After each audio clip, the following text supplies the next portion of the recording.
Hello everybody and good evening from Stockholm, Sweden. It's time for another video from this channel. Currently I do only one video per week, and that's not enough because my channel grow has come to a screeching halt.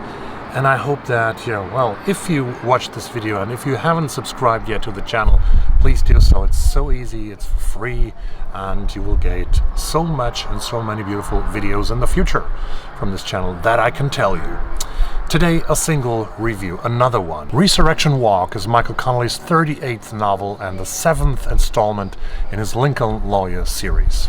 The Lincoln Lawyer is Mickey Haller, and he received his nickname because he was having his office on the back seats of a Lincoln limousine, at least in the first novel that was published in 2005.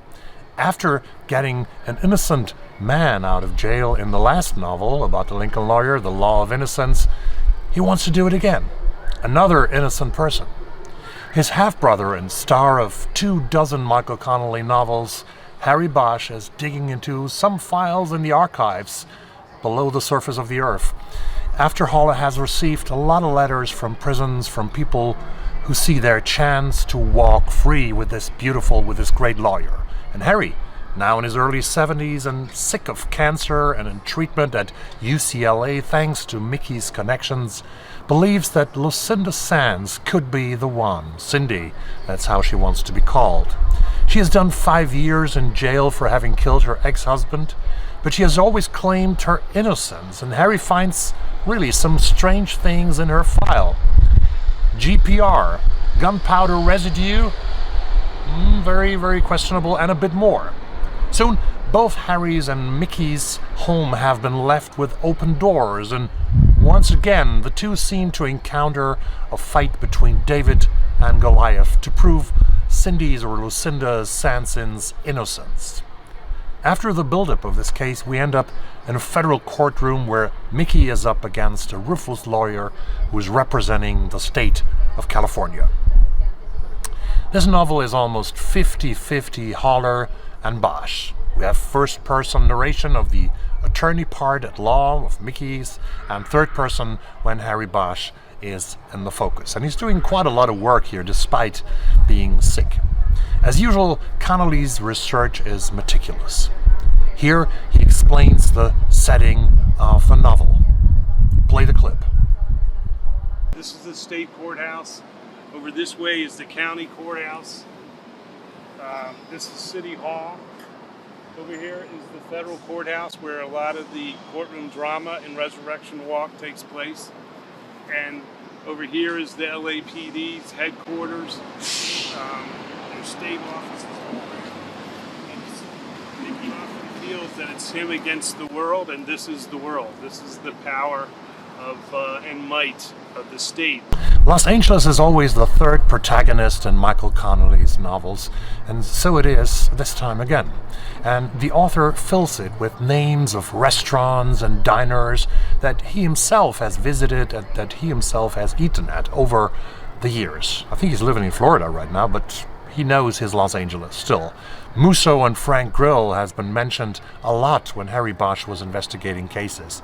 This is actually the oldest restaurant in Hollywood and on Hollywood Boulevard, more than 100 years old. Bosch also loves the French dip sandwiches you can get at Philippe the Original on 1001 North Alameda in LA, and sure, they do look tasty.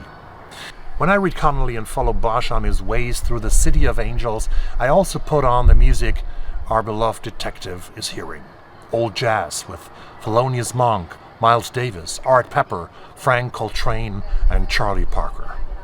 The city and the society change, and Michael Connelly, who has written novels more than 24 years now, has reflected that in all of his novels. This time we are confronted with artificial intelligence slowly making its entrance in the world of law and in the world of the courts. Michael Connelly's Los Angeles is a city of complexities. It is a city of contradictions, and it serves as an essential element in his exploration of crime, justice, American society, and morality.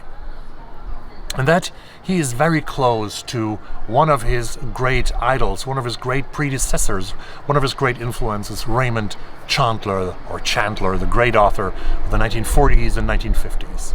With 80 million books sold and TV shows and movies with Clint Eastwood, Matthew McConaughey, and Titus Welliver playing characters that Connelly has created, the author has an estimated net worth of close to $250 million.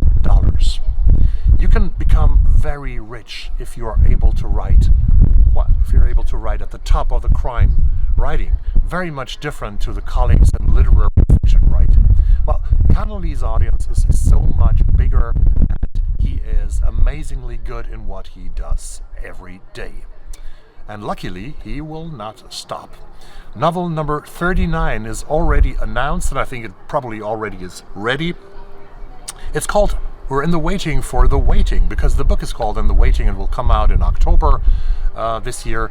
The sixth novel in the Renee Ballard series, where Bosch plays one more time, the supporting role. This time, I will get it when it comes out, I promise that, and read it immediately, I promise. So this was everything about Michael Connelly's novel Resurrection Walk.